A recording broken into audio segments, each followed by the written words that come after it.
Bacaan liturgi Minggu 11 April 2021, hari Minggu Paskah kedua, Minggu Kerahiman Ilahi. Bacaan dari Kisah Para Rasul. Kumpulan orang yang telah percaya akan Yesus sehati dan sejiwa, dan tidak seorang pun yang berkata bahwa sesuatu dari kepunyaannya adalah miliknya sendiri, tetapi segala sesuatu adalah kepunyaan mereka bersama. Dan dengan kuasa yang besar, rasul-rasul memberi kesaksian tentang kebangkitan Tuhan Yesus, dan mereka semua hidup dalam kasih karunia yang melimpah-limpah. Di antara mereka tidak ada seorang pun yang berkekurangan, karena semua orang yang mempunyai tanah atau rumah menjual kepunyaannya itu, dan hasil penjualan itu mereka bawa dan mereka letakkan di depan kaki rasul-rasul, lalu dibagi-bagikan kepada setiap orang sesuai dengan keperluannya. Demikianlah sabda Tuhan, syukur kepada Allah. Mazmur tanggapan: Bersyukurlah kepada Tuhan sebab Ia baik. Bersyukurlah kepada Tuhan sebab Ia baik. Biarlah Israel berkata, kekal abadi kasih setianya. Biarlah kaum Harun berkata, kekal abadi kasih setianya. Biarlah orang yang takwa pada Tuhan berkata, kekal abadi kasih setianya. Bersyukurlah kepada Tuhan sebab Ia baik. Tangan kanan Tuhan berkuasa meninggikan. Tangan kanan Tuhan melakukan keperkasaan. Aku tidak akan mati tetapi hidup, dan aku akan menceritakan perbuatan-perbuatan Tuhan. Tuhan telah menghajar aku dengan keras, tetapi Ia tidak menyerahkan daku kepada maut. Bersyukurlah kepada Tuhan sebab Ia baik. Batu yang dibuang oleh tukang-tukang bangunan telah menjadi batu penjuru. Hal itu terjadi dari pihak Tuhan, suatu perbuatan ajaib di mata kita. Inilah hari yang dijadikan Tuhan. Marilah kita bersorak-sorai dan bersukacita karenanya. Bersyukurlah kepada Tuhan sebab Ia baik. Bacaan dari surat pertama Rasul Yohanes. Saudara-saudaraku yang terkasih, setiap orang yang percaya bahwa Yesus adalah Kristus lahir dari Allah. Dan setiap orang yang mengasihi Dia yang melahirkan, mengasihi juga Dia yang lahir daripadanya. Inilah tandanya bahwa kita mengasihi anak-anak Allah, yaitu apabila kita mengasihi Allah serta melakukan perintah-perintahnya.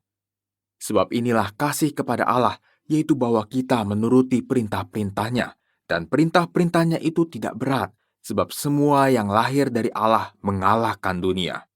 Dan inilah kemenangan yang mengalahkan dunia, yakni iman kita. Tidak ada orang yang mengalahkan dunia selain Dia yang percaya bahwa Yesus adalah anak Allah.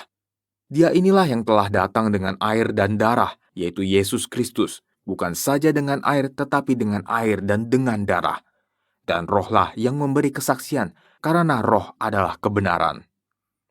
Demikianlah sabda Tuhan, syukur kepada Allah. Aleluya, aleluya. Karena telah melihat aku, Thomas, maka engkau percaya. Berbahagialah mereka yang tidak melihat namun percaya. Aleluya.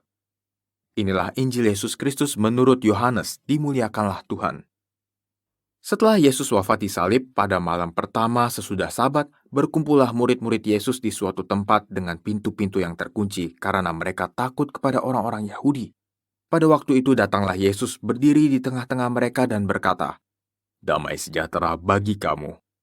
Sesudah berkata demikian, Yesus menunjukkan tangan dan lambungnya kepada mereka. Murid-murid itu bersukacita ketika mereka melihat Tuhan. Maka kata Yesus sekali lagi, "Damai sejahtera bagi kamu, sama seperti Bapa mengutus aku, demikian juga sekarang aku mengutus kamu." Dan sesudah berkata demikian, Yesus mengebusi mereka dan berkata, "Terimalah Roh Kudus. Jikalau kamu mengampuni dosa orang, dosanya diampuni. Dan jikalau kamu menyatakan dosa orang tetap ada, dosanya tetap ada." Pada waktu Yesus datang itu, Thomas, seorang dari ke-12 murid yang disebut Didimus, tidak ada bersama-sama mereka. Maka kata murid-murid yang lain itu kepadanya, "Kami telah melihat Tuhan." Tetapi Thomas berkata kepada mereka, "Sebelum aku melihat bekas paku pada tangannya, dan sebelum aku mencucukkan jariku ke dalam bekas paku itu, dan mencucukkan tanganku ke dalam lambungnya, sekali-kali aku tidak akan percaya." 8 hari kemudian, murid-murid Yesus berada kembali dalam rumah itu, dan Thomas bersama-sama dengan mereka. Sementara pintu-pintu terkunci, Yesus datang. Ia berdiri di tengah-tengah mereka dan berkata, "Damai sejahtera bagi kamu." Kemudian Yesus berkata kepada Thomas, "Taruhlah jarimu di sini dan lihatlah tanganku. Ulurkanlah tanganmu dan cucukkan ke dalam lambungku, dan jangan engkau tidak percaya lagi, melainkan percayalah." Thomas menjawab kepadanya, "Ya Tuhanku dan Allahku." Kata Yesus kepadanya, "Karena telah melihat aku, maka engkau percaya. Berbahagialah mereka yang tidak melihat namun percaya." Memang masih banyak tanda lain yang dibuat Yesus di depan mata murid-muridnya yang tidak tercatat dalam kitab ini. Tetapi semua yang tercantum di sini telah dicatat supaya kamu percaya bahwa Yesuslah Mesias, Anak Allah, dan supaya oleh imanmu kamu memperoleh hidup dalam namanya. Demikianlah Injil Tuhan, terpujilah Kristus.